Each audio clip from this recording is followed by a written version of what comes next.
morning, my beloved. Did your mother go for the all night? All of last night was a battle between myself and thoughts of never seeing you again, thoughts of which I had no doubts might. I feared the clouds might separate and wait for a day set aside for a grand display of the Lord's might, like Judgment Day with the assurance of heaven for your beautiful soul would lay its hands on you before I could run my fingers through your hair. But alas, I witnessed the sunrise without incident, and it's evident of one or two things.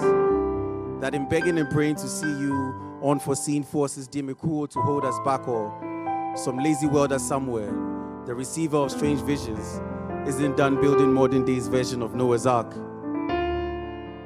How are you today?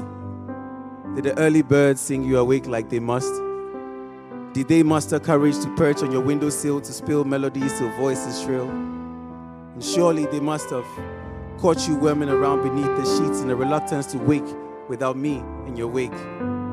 And cliche they may say of these words I used to describe the synchrony of nature with your beauty, but you see, I'm reassured in the originality of truth. Was I your first morning thought, or the process never stopped? Does the presence of my absence cause you to clutch your chest like your morning loss? Charlie, worry not. My Charlie water would be worn out long before I gave up this walk to you. What's for breakfast? I'm more or less in debt to every morsel, sending biological Morse code to your every muscle, requesting you stay fit. More so, the idea of you sick and unwell is my idea of a horror show. As far as horrors go, you might be in this minute reading your horoscope. I fear the day your sign will ask that you leave me.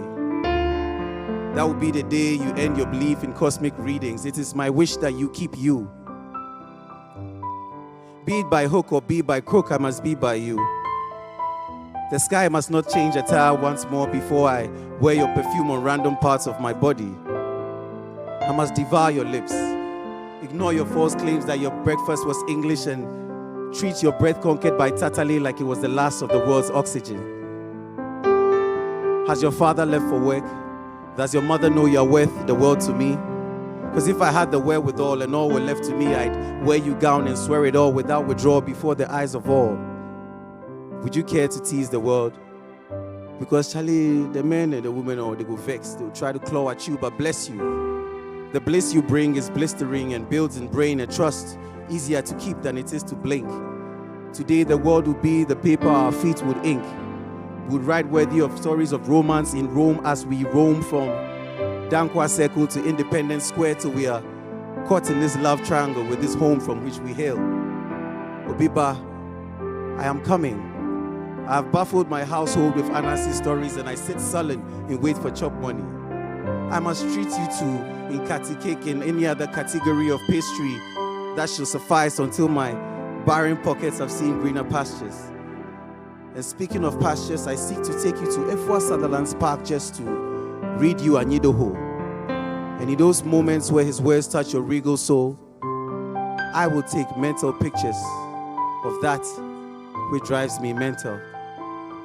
Obiba, Meba, I'm coming.